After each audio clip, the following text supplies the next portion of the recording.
Welcome to Bring Out Your Badass Self, a movement to break your negative thoughts and habits and instead focus on building each other up and encouraging fearless authenticity.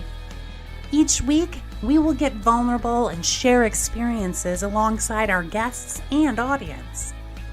Come rediscover your inner badass self. Good morning! Good morning, Cate. How are you doing this morning? I am great. I slept well. I am full of energy. That's awesome. So we're going to have your full self. As you texted me, you're coming in hot today. Coming in hot. Full of energy. I love it. Well, I'm super excited about today's topic. And so we have our first guest speaker today. I know. I am so excited. I know. Hey, good morning, Carmen. Just noticed. So please say hello to us. She says, good morning.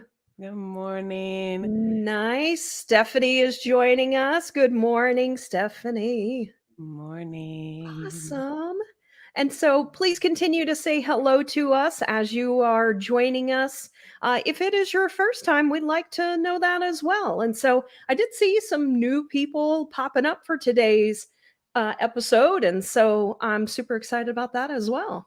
Yes. Welcome. Yes. Renee. We are happy to have you, badasses.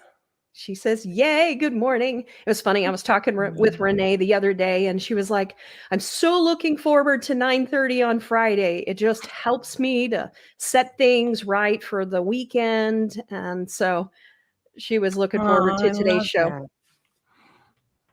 And Eric, hello, Eric. So glad you joined us. And so, well, today we won't have an inspirational song. When we get to our guest speakers, we have decided that we are going to highlight a talent, a gift, or an area that they plan to grow in. And so it'll be a little bit of a different episode today. Yeah.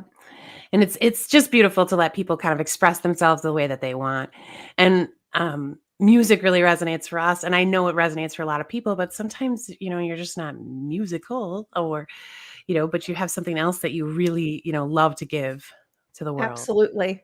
And so as we get into today's episode, you'll see, and we'll talk a little bit with Emily about what her talent is. And as that starts to happen, we want you to then ask some questions. So I did post there that I wanted to welcome everyone to ask questions. We want this to be interactive today.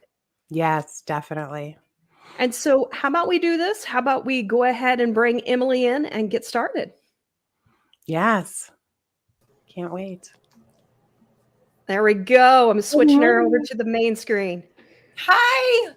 Good morning, Emily. Welcome. Morning. Thank you so much. Thanks so much for having me. I'm so excited about this conversation. We are excited as well. And we are excited to be able to introduce you to our badass members that join us every week. And I definitely consider you a part of that group as well. Yeah. You're such a badass. I'm a badass. You are. I love it. So you guys actually know each other or have, so that's how we are knowing Emily at this moment. So why don't you tell us how you know each other? Well, Sarah is, I call her my cousin. My great aunt was her step grandmother. So it's step, but it's still family. And the people that she loves are some of the people that I love. And so for me, that's family. Yeah. And it was the only grandmother that I knew. And Emily and I didn't necessarily cross paths growing up. We were talking about the fact that apparently she saw me and her grandma, which was my great aunt, my great step aunt, would point me out and say, oh, that's your cousin. But we never spent, as she mentioned, we never spent Thanksgiving together.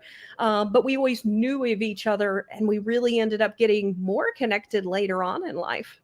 Yeah. And let me tell you guys, as a teenager, Sarah was like this shining light. Aw. She would be in these plays and like my jaw would be on the floor. Like not only was she so beautiful, it was just this essence that she had where she just like, you felt her presence. And it was absolutely amazing. And then my grandma would be like, that's your cousin. And I'm like, oh my gosh, like that's mine. I'm so excited. Oh, you're so sweet. That's so sweet. I love this story. When I heard it, initially, I just love it because that is so Sarah. And then I that feeling of adoration that you have when you're a kid, like, and you are looking up to someone and you are picturing yourself with them or near them or as them. That's what I picture you doing, Emily, is just adoring her. And I love it. I love how genuine and it is. it was her strength that came across. Like I was like, I want to be that badass. Like I want to be her. It was so beautiful. And then I would like, come up at the end of the play and be like, hi. And she'd have like 50 people like trying to say hi. And she's like, oh, hi, and I'd be like, okay, she said hi to me. Like, I don't remember that whatsoever. I know. It's okay. It's okay. I don't remember 50 people being around me either. It felt like it when I was, a little kid. That's so sweet. That's awesome. Right. All right. Well, let's talk a little bit. Let's get into your story. And so we gave a little bit of a preview in our introduction to everyone. And one of the things that you said is that you described your past as hell. And when you were diagnosed with bipolar disorder, can you talk a little bit about that? How it is that it felt, what it felt like when you suffered from it, and when it is you were diagnosed? Yeah, it's funny because I got a title for it, the diagnosis, in 2011. But as soon as I got the diagnosis, it was just like, oh, that explains my childhood. That explains my adolescence. That explains my 20s. Oh my goodness. That explains my 30s. It just, I could see all the patterns, but I couldn't see the patterns before that. And I literally, I liken it to two different people. I was this manic person making all these, just irrational, impulsive decisions and, randomly getting married, randomly moving out of the state, like just impulsive, and then spending more money than I had, like just this crazy roller coaster. And then I would crash and I would feel like the worst person in the world, so hopeless and horrible. And I couldn't trust myself. And I think that was the scariest part. Like I would say, I plan to go see you on Tuesday, but I really don't know who I'll wake up and be that day. And it was this lens of bipolar disorder that literally filtered every perspective that I had. And it wasn't until those glasses were removed that I realized it wasn't the circumstances that were happening. It was my perception of the circumstances. And Cate, can you turn your speaker down? I think we're getting a little bit of feedback. Yeah. Oh yeah, no problem. Yeah, sorry. Absolutely. No problem. So I love how you describe the lens of how things look a little bit different, that bipolar lens that you said. It's sort of a different perception. And so is there anything else you want to talk about regarding the bipolar, or do you want to jump into the next area of, now it's 2018, you had a change of events, and can you describe a little bit about what happened then? Yeah. What my belief is that you can handle so much, and then your bucket gets full, and then it just overflows. And my bucket got full in 2018, and I couldn't put another Band-Aid on it anymore. My crazy came out. And I have my master's in clinical counseling, and I was practicing as a therapist, and I was always doing so well because I would have 3 or 4 days where I would knock it out of the park, and I'd be better than any of the other therapists in my department. And I was incredible when I was on, but they didn't know that the days that I was off, I was in bed hating myself. And so they didn't see that. And then obviously I was always very professional. I was able to manage it. I had my crazy on the weekend. Until 2018, I went into rapid cycling where I didn't know who I was going to be from one day to the next. I didn't even know in the morning. I would have a whole list of clients planned, and I would get through the first 4. And then at like noon, I would shut down. And I'd be like, I'm sorry, we got to reschedule my whole afternoon. I got to go. And I had to go lay down. So it became unethical for me to practice. And if I didn't work, I couldn't pay rent. And I had to move in with my mom at the age of 40. And talk about depression. Like, I felt worthless. And that was really scary for me. But I was really grateful that I at least had shelter and food stamps, so I was able to get some of the benefits. But my self-esteem was just trampled. I mean, I felt worthless. Here I am with a master's degree and homeless and, just feeling like there is no good place for me. Yeah.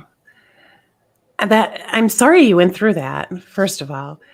I mean, that hurts my heart just to hear that you suffered in that way. But from my understanding is that some beautiful things happened while you were in that kind of in those low moments. So your brother sent you something that was kind of a catalyst for you. Let's talk about that a little bit. Yeah. So in February of 2019, my brother, he's a prickly pear. He's not warm and fuzzy and kind, and definitely isn't compassionate about mental illness. And he reached out to me and he sent me this book, this audio. It was just the first chapter of this audio book by Amber O'Hearn. And he said, she had mental illness and did this and it helped. Here you go. My brothers never did anything nice to me, rarely did anything nice to me. And so I got my attention. I was like, oh, kindness from my brother and compassion for my mental illness. And so I listened, and I literally, all I could do, I set it on the toilet, the top of the toilet, and I laid in the bathtub and just listened to the first chapter. And something came over me. There was this knowing that whatever this woman did, it gave me hope that it could happen for me. And just to tell you her story, basically she started doing this diet to lose weight. And she started eating fatty animal meat and stopped eating sugar and processed foods. And she was 2 weeks in, and all of a sudden her husband goes, I'm afraid to say this, but have you noticed what a good mood you're in? And she was like, I am. And he was like, you're like so nice to be around. Like, this is really great. And when you're bipolar, you're so crazy. I mean, you're irritable, you're biting people's heads off, and you're inconsistent, you're unpredictable. And so that was that moment that I was like, ooh, like, I want to do this as a gift for my family, that they want to be around me. And so I was like, if it worked for her, maybe it could work for me. And I started that next day, February 24th, 2019. And I stopped eating all of the things. And to tell you guys I was eating all the things, when I would make cookies, I would make 2 batches so that I could eat the dough of one batch and then cook the cookies of the other batch and then eat all of it. Oh my gosh. entire pizzas by myself. Cakes. I would go to Walmart and order like a birthday cake just to have it, just to have a birthday cake in my refrigerator. Wow. And donuts and ramen noodles and chips. And oh my gosh, every night I had to have a jar of nut butter or peanut butter on my nightstand so that if I woke up in the middle of the night, I could have a couple of tablespoons. I had to eat every 2 hours, and I was insatiable, and I was so angry when I was hungry. And so I went overnight to eating fatty ribeyes, breakfast sausage, bacon, ribs, chicken, those rotisserie chickens, salmon, just all the animal meat and animal fat. And I never in a million years would have thought that it would have resolved my bipolar disorder. That's crazy. I thought it maybe would help like take the edge off of it. Right. I was on 900 milligrams of lithium, 80 milligrams of Prozac, 80 milligrams of Adderall just to get out of bed every day. Right. And then Ambien to sleep every night. And it wasn't working. I was not functioning. None of the medications were working.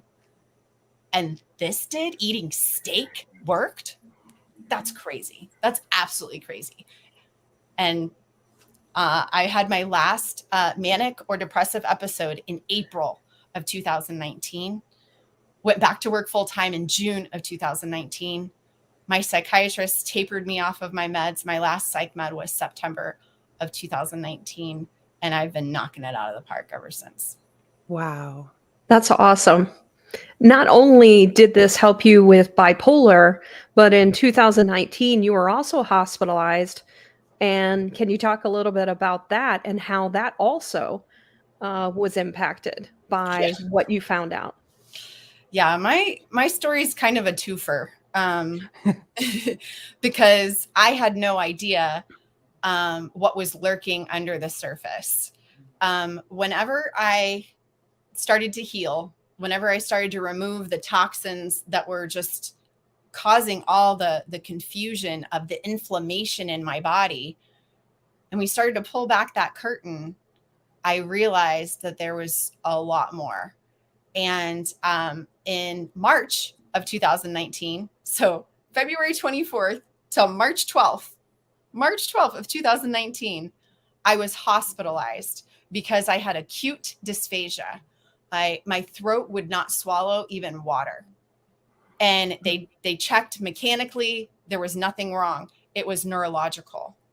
My brain was not communicating to my throat to tell my throat to swallow. Wow. And I was hospitalized. They did an MRI. They found lesions on my brain, and they diagnosed me with a lumbar puncture, multiple MRIs, and blood work with multiple sclerosis. And soon after that, I couldn't walk without an assistive device, and I had delayed and slurred speech. Wow. And I literally couldn't talk. Like I would tell my son, go take a bath, and it would come out, go take a bath. And I literally couldn't talk and couldn't walk without like a walker. And at that point, a logical person would say, oh, I started this all meat diet and now I'm hospitalized and can't talk and now I can't walk. But there was that knowing in me. I knew that not only was this the right answer for me to resolve my mental illness, this was also the right answer for me to resolve my multiple sclerosis. My last symptom of MS was May 9th of 2019. I've had 6 MRIs. My last MRI showed no new activity. I do CrossFit every morning at 5 a.m. And I'm a completely different person. This is crazy. I know. It's stupid. It's like stupid. It's like, it kind of sounds like nonsense in a way. I know. I wouldn't believe it. If it hadn't happened to me, I wouldn't believe it. So any of you out there, I'm with you. I'm with you. It's amazing. But and I don't think it's so much about what I did eat. I think it's so much about listening to my body. Yes. Go ahead. Yeah, that's what I was actually going to ask you, is that you intuitively figured this out. Can you talk a little bit about what does intuition feel like for you? What is it that people could gain from what it is you went through? And when they're dealing with something, how is it that they could listen to themselves, or what are the things that they could do to help themselves? That's a really good question, because I look back now and I don't know how I found that clarity in that moment, because I was in the pit of mental illness hell. Like I was in the darkest place. Like I was either, and especially when the MS came, I was either going to the psych ward or the nursing home, or I was going to kill myself. I had many, many, many thoughts of I'm useless. You know, I can't work. I'm not anything for my family. I'm just this bump on a log who stays in bed all day. And what I would attribute it to is that I stopped. I stopped because I had to. I had to stop working, but I stopped. And I was able to, whenever that message came through from my brother, it was just like this little like glimpse of light in this dark, dark place. And I was so hopeful. And so I just held on to that hope. And now, whenever I have clients, I actually tell them, okay, I know that can you stop for 5 minutes? Stop for 5 minutes every day. And that's it. And then eventually we'll get to the place, because that's the only way that you can hear that inner voice. You're listening to this podcast and listening to this doctor and listening to this aunt and listening to your mom and listening to your dad, and you're listening to everyone. The only person you need to listen to is you. And you can't listen if you're not still. So I don't want to make assumptions on what you mean by stop. I think I know what you mean by stop, but dig in a little bit to that, please. Yeah. I think that there's a lot of lies that come at us, and they're always in the past or they're always in the future. There's lies that I failed. There's lies that I'm going to fail. But the only place that there is truth is in the present. And so whenever you stop and you literally, like I coach my clients, you literally have these thoughts of what is happening right now. Right now, I am sitting in a chair. Right now, I hear somebody mowing the lawn. Right now, I see Sarah and Cate. Right now, I feel the air, or I smell the laundry detergent. You have to get into that moment, and you feel ridiculous at first. Like you feel like a fruitcake sitting there going, I hear the air conditioner. But if you do that for 5 minutes, something will switch in, and you will be like, oh, that's what you're talking about. And then it's like learning a new language. You become fluent in the language of still. And then that's where the answers come from. Yeah, for me, when Emily and I have talked about this in the past, it really is about silence. It's being in the present. And in order to be in the present, you have to be silent in order to listen to your higher self and get in alignment with what that higher self is trying to explain to you. And so those are some of the things that Emily and I have talked about as far as just making sure that you're taking the moment for yourself, being in the present to be able to listen. And that's the only thing that's true. The lies of the past are lies. The future, you really don't know. You're guessing what might happen. But the truth the now is the only truth. I truly know that I hear somebody mowing the lawn. I truly know that I'm looking at Sarah and Cate. I know this. And then you get into that that knowing, and then it just becomes a fluent language for you. Yeah. I'm going to post a couple of things that people are saying. And so Carrie said, kudos to you, Emily. I'm exhausted just listening to your story. And then she also added, I can't imagine what you felt like. And then Renee said, Emily, you're amazing. If you don't mind me asking, did you ever go through TMS during your time of treatment? I have heard of TMS, and I've had a couple of clients who have researched that. I haven't had one that actually tried it. And it sounds very, very helpful. But I personally have not. Thankfully, I figured this out and didn't have to. Yeah. So you mentioned in there that you help your clients. And so through this journey, one of the things that you not only did was you helped yourself heal yourself, but you ended up taking that. And I always say that with every difficulty we have in life, there is always an opportunity. And you found that opportunity in the darkness. You found the light, and not only was the light to help you, but it was also to help others. So can you talk a little bit about how it is that you help people on a day-to-day basis? Yeah. It's so funny because once I was capable, I went back to work full time in June of 2019. And I was so grateful to be back, and I was so excited. And then I quickly realized that I don't belong in the mental health field because I was sitting across from my clients with depression and anxiety and bipolar disorder and mental illness. And I felt like my hands were tied behind my back. Licensing board did not want me talking about food. Insurance panels did not want me talking about food. They wanted me to diagnose them and then tell them what talk therapy I did with them. And that became unethical for me because I was just like, I know what could help you if you stop drinking that soda and those chips and the cookies and you get some fat, even if it's avocados, some like good, healthy fats.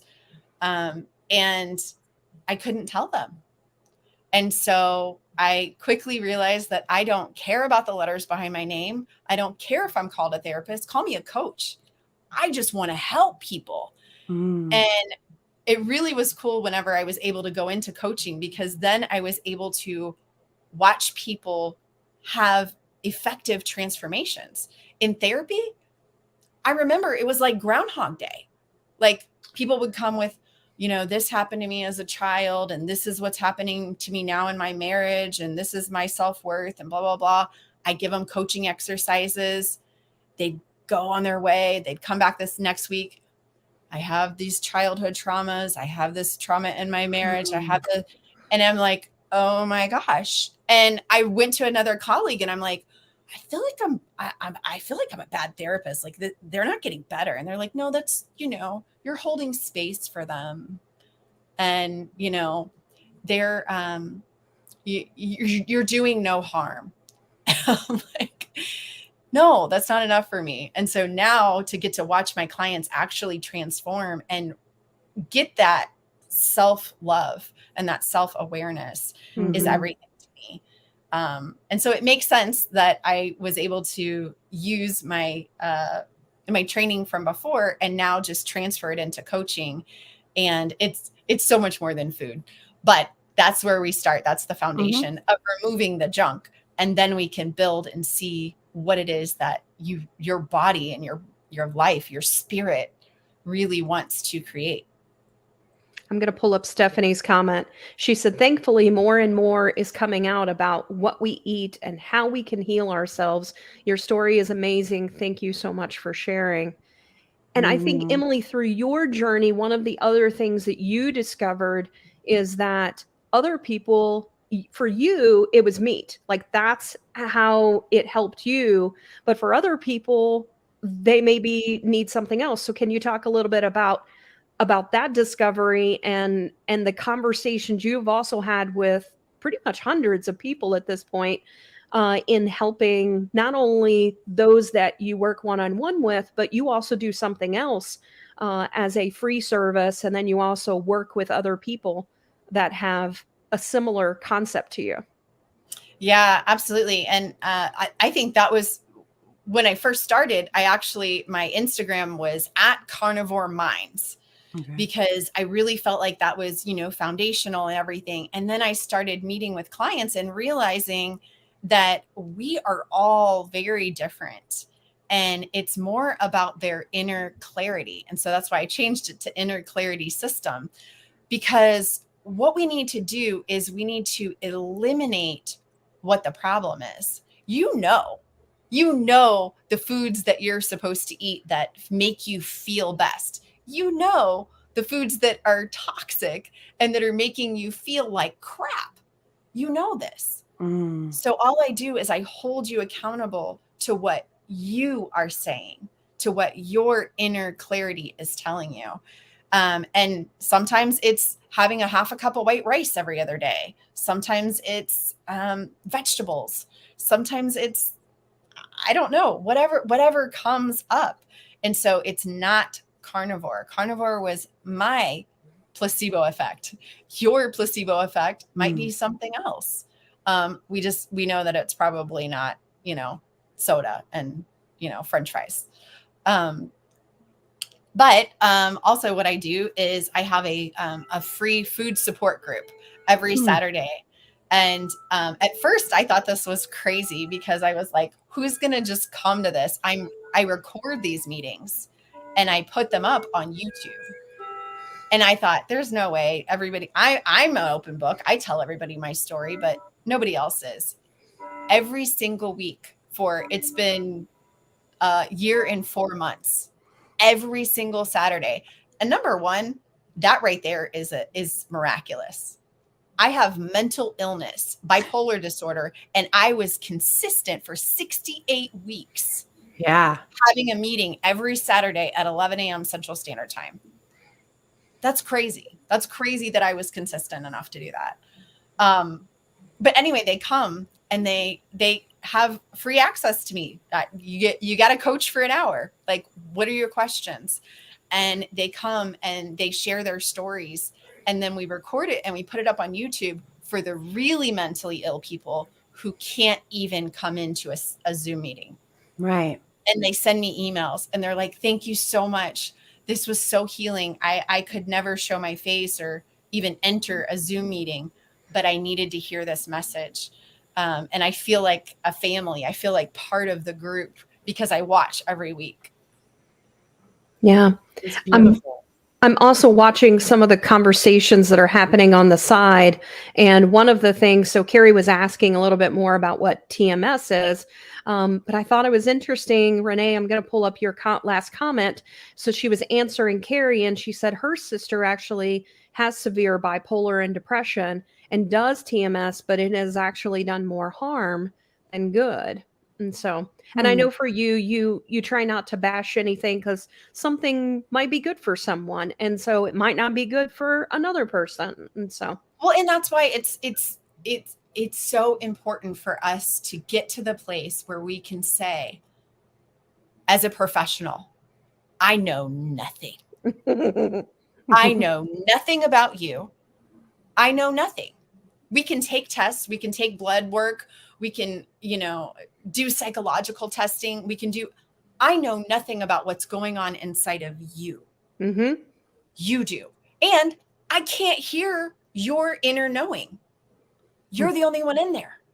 You're the only one. So I just have to teach you to listen and hear that inner clarity.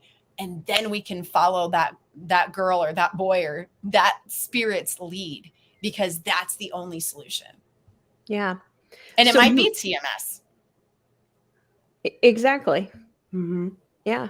And so one of the things that you do with people is you use what's called the body code.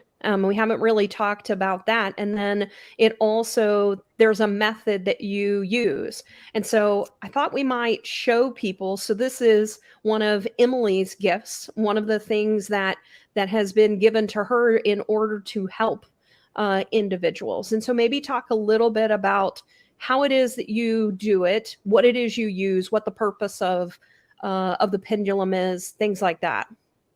Yeah, the body code came to me through just a divine connection.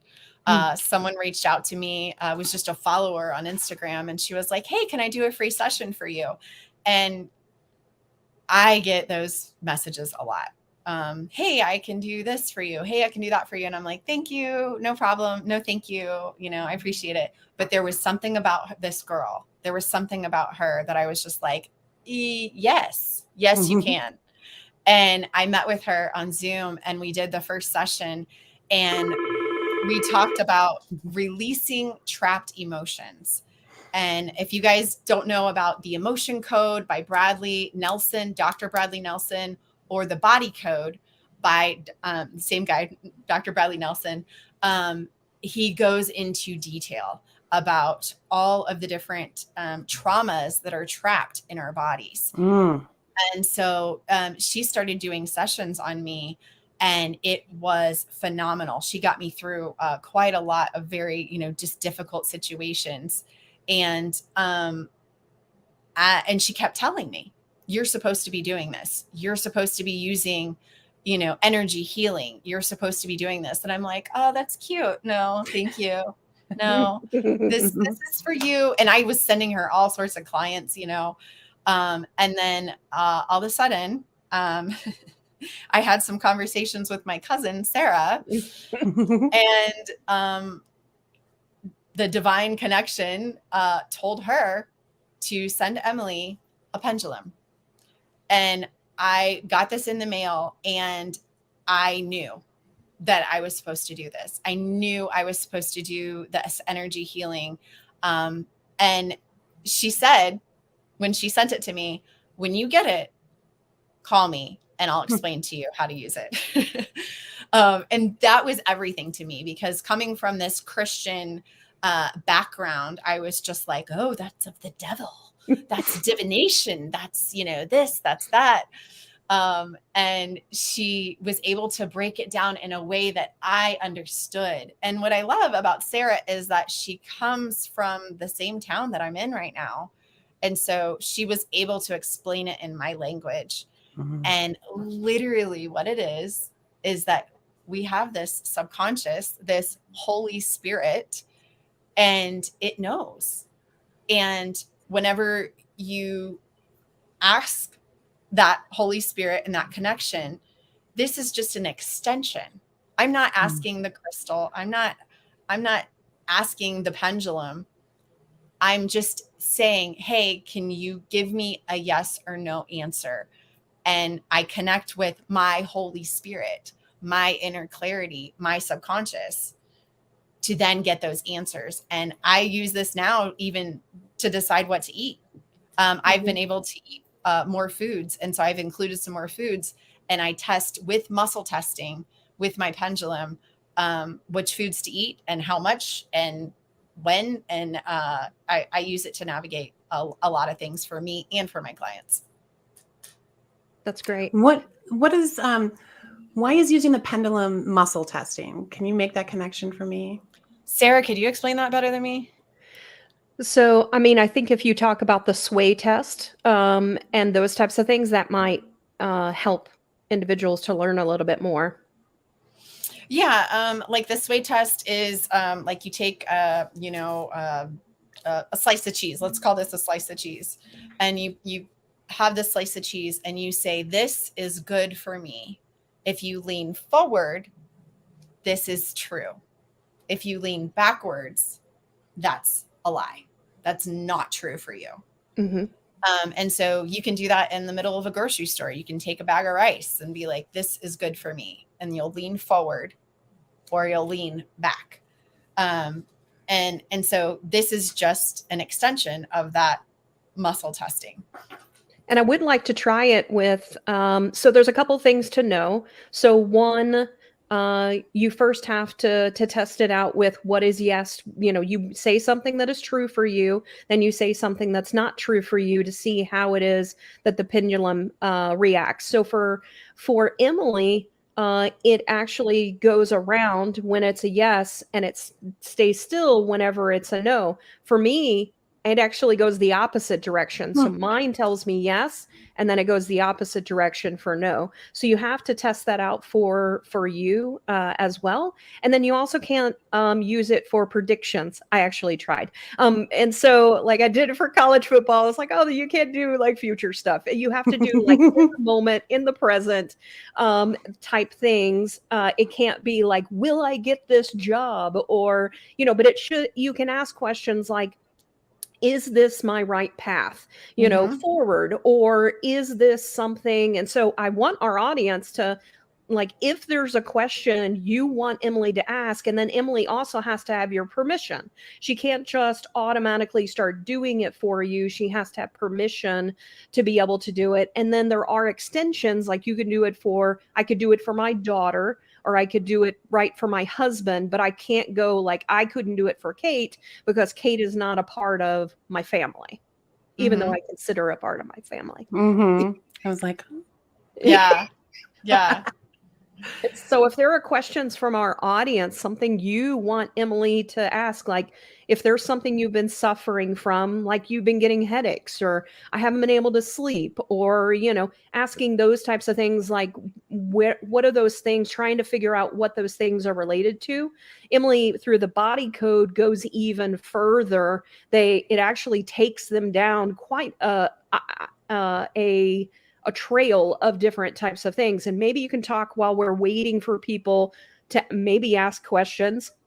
Otherwise, Cate and I will jump in. Can you talk a little bit about what the body code really points out or focuses on? It blows me away. Like, it absolutely blows me away, because it takes me down areas that I didn't even know existed in my own body. It takes me into misalignments in my lymphatic system, misalignments in my liver, or even the skeletal, the bones. It'll be like, oh, there's a misalignment in T3. And so you're sitting there going, okay, well, I need to go to a chiropractor to go, pop T3 or whatever. But the misalignment is from energy. And so that has nothing to do with physical manipulation. That has something to do with releasing that trapped emotion and that energy. And what's really cool is sometimes it drills down and it lets you know what that is. Like I had one client, she was raped at the age of 14, and that was being stored in her body in that space. And then sometimes it doesn't tell you exactly what happened. It just says, okay, there's this trap, let's release it. This trapped emotion, let's release it. And I think that for me personally, because I don't have a background in medicine, I don't know these things. There's no way I can sit there and look at Sarah and go, I think there's a problem in your pancreas, but I can use this, the body code. And then what I love is that the proof's in the pudding. Like, it's just amazing how these clients are getting better. And this is not just me. Like, go research the body code or the emotion code. It's amazing, the people who are having stuff resolved. Yeah. And I worked with Emily with someone that we'll actually be interviewing later on. And it was interesting. She had reached out to him and said, can I do this on you? And he was like, sure, whatever, that type of thing. But she narrowed in on some specific things. And the next day he felt so much better. And even one time it was like two days later, and so I was asking him, he's like, she's saying all this stuff that I just don't really understand. And so I was explaining it to him, and I said, well, how do you feel? I said, are you feeling think about how you felt and how it is you feel now. Do you feel a difference? He's like, I do. It's weird, And so it was interesting to watch it. And I think the other thing is that it's negative energy. Sometimes it has to do even with ancestral or, entities and things like that. So maybe Emily, talk a little bit about that. Yeah, I can't believe the things that are there that you can unlock. I mean, some of it is generational curses. And you walk through life and you're like, like I just keep hitting a wall. I keep hitting a wall. I keep hitting a wall. And then they'll do a session with me and I'm like, okay, there's this generational curse that prevents success. And they're like, yes. And then I track it. I'm like, okay, is it from the father's line? Is it from the mother's line? How many generations does it go back? And then we release it. And the really cool part is that releases it all off of all of their ancestors and all of their children. So it releases that generational curse. And then entities. At first I was just like, being this, good little Christian girl, which I don't even identify with that anymore. But it was like, this entity, this is the devil, this is demons, this is, but what I found is these entities are just like little lost dogs. Like they're just these energies that just kind of don't know where to go, but they feel comfort with you. So it's just like this little stray dog that's just like tucked underneath your side and is just resonating with your lower vibrations, resonating with your low self-worth, resonating with your hopelessness and your misery, because misery loves company. Right. And what we do is we just go, hey, puppy, like, I thank you so much for being here. I'm glad that you found comfort in this person, but she can no longer serve you because she's getting ready to raise her vibration. And we're going to send you off in love to the light, to wherever you need to go, to God. And we release these entities, these dark energies. And it's been amazing. I've had clients that it's resolved their cravings, food cravings. Because if you think about it, it's kind of like the little devil on your shoulder or the angel on your shoulder. The little devil's going, you deserve some cookie dough. You really deserve some cookie dough. You've had a bad week. You should eat some cookie dough. And it's just like, and then you just kind of like flick that little guy off and you're able to have a little bit more clear thinking. The thing I liked is, as you and I have chatted about this, is that a lot of people see it as evil versus good, when in actuality, the way that you ended up sort of describing it and how it is that you have been communicated to is that it's really more about lost people, that are like the lost souls almost like. And as you described, it's more releasing them. They are a negative, instead of evil, it's more negative and positive. So it's sort of darkness and light, which a lot of people equate to evil and good. But what I really liked is that you're sending them off in love, and you're releasing them to try to find the light, sending them off to source, to God. And so, yeah, absolutely. And I thank them. They have served a purpose. Right. If I didn't know how horrible mental illness felt, I wouldn't experience how good stability and joy and peace and love feels. I hated myself for 40 years. And so I'm so grateful for the negative energies and what they ruffled my feathers. They made me uncomfortable to the point that I was willing to stop eating cookie dough and to eat steaks, and to realize this health and this stability. And I never in a million years would have thought that I would be so thankful for those negative energies. So thankful. Yeah. So I have a couple people, Cate, go ahead, but I do have a couple of people that have asked some questions, and I know Yeah, that I you may just have to turn them just a little bit. So maybe if we can get some clarity from them, things you would need to know. So Tammy said, why can't I sleep a solid night? I wake up every couple of hours and it takes time to get back to sleep. So are there further questions you would, or things you would need to know from her in order to do the pendulum? And then Cate, sound like you also had a thought. Go ahead, Cate. Oh, actually, I think we should just do this, okay. and then I'll ask you when we're done. Okay. So I'm going to put this down because I really feel that our physical bodies need to see. I can't just sit here and go, hey, it said yes. Hey, it said no. Your physical body needs, your eyes need to see for that confirmation. It just gives you less to fight against. Okay, so I'm just going to ask for a demonstration at first. Can you please show me my yes? Okay, so my yes is in a circle. And so you can see my hand. I am not moving my hand. Can you please show me no? No. And there's no way that I could have been like, and then made it go still. Like there's no way I could have done that. Okay, so specifically with what was her name? Tammy. So can I ask a question about Tammy's sleep? Yes. Okay, so that means that I'm connected enough with Tammy because she asked this question. Okay, and so I'm just using my intuition now to ask specific questions. Is the problem with Tammy's sleep something biological? Yes. Okay.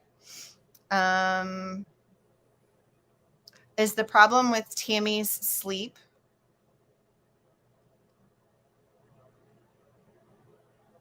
something around her circadian rhythm?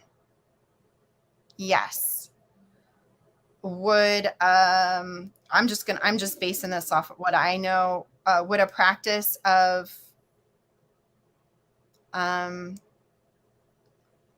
ambient lights at after sunset help? It's already going. Okay, so ambient lights, which Tammy, that's like not the light that's overhead, like having a lamp or having another, or even having those red blocker glasses, and at sunset, like sunset on, not to have the LED lights.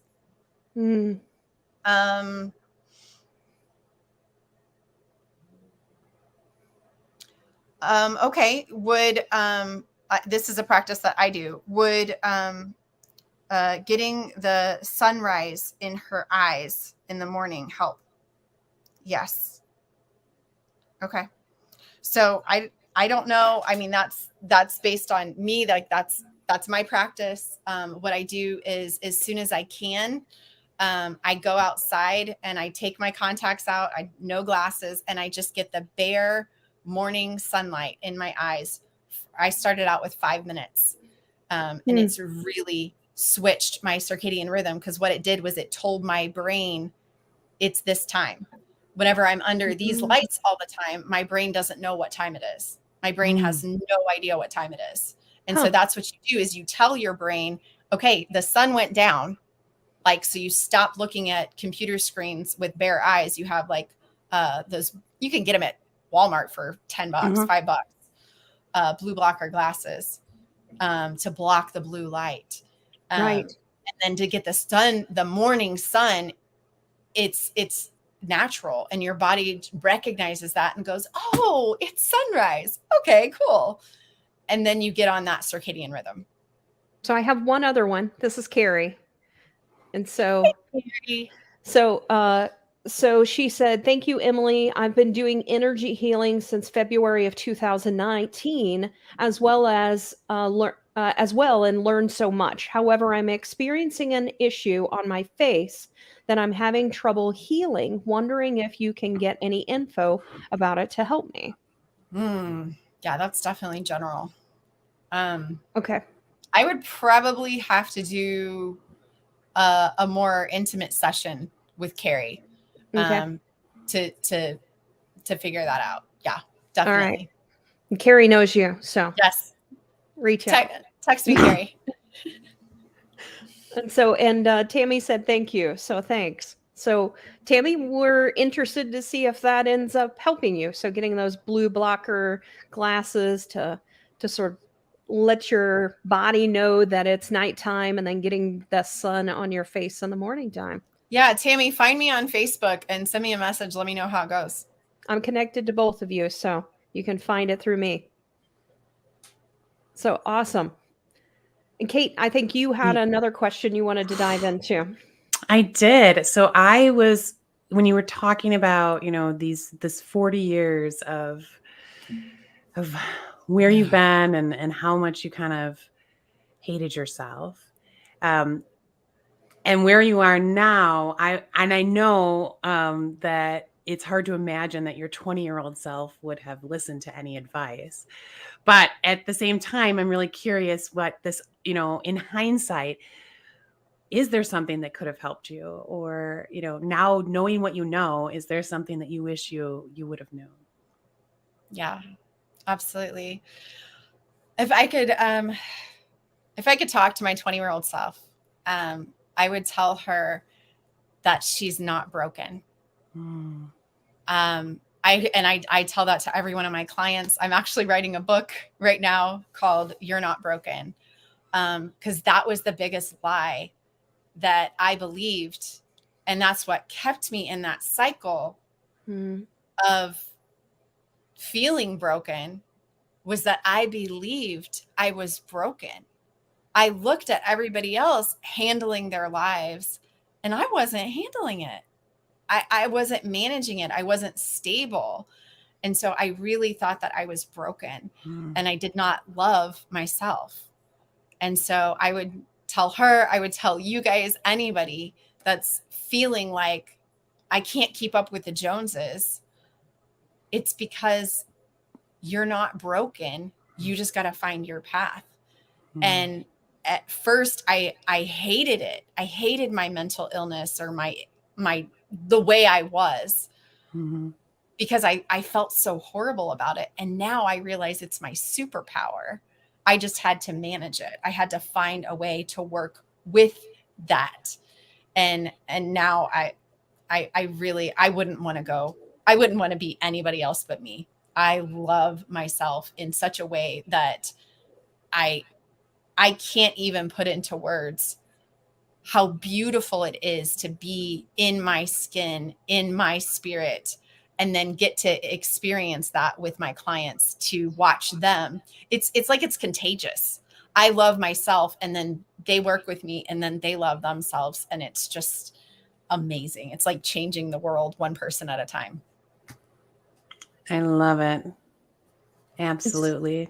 So one of the things that I want to do is, I'm putting out here, to learn more about Emily, go to www.emilypenton.com. Yeah. Correct? Correct. So I'm going to send that out there. But let's talk a little bit about, we're almost to the end of our time. What is in store for you in the future? What do you focus on? What do you need help manifesting? What is it that you're wanting from your future? Yeah. I would like more miserable people. That could be an easy call.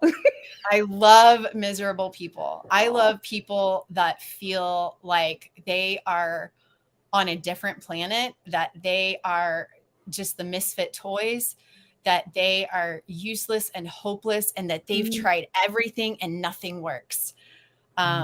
Because I can't wait to tell them how amazing they are. I can't wait to tell them that they're not broken, they're brilliant, and that there is something so powerful in them. Because I feel like I'm like mining for diamonds, because everyone else passes these people up and they're like, oh no, like, look at all that dirt on them, like yuck, yuck, yuck.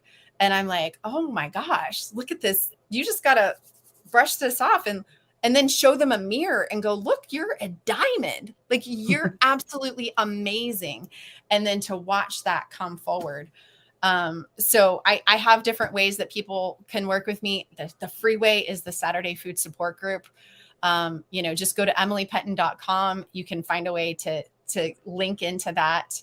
And then I do weekly group coaching in Inner Clarity System.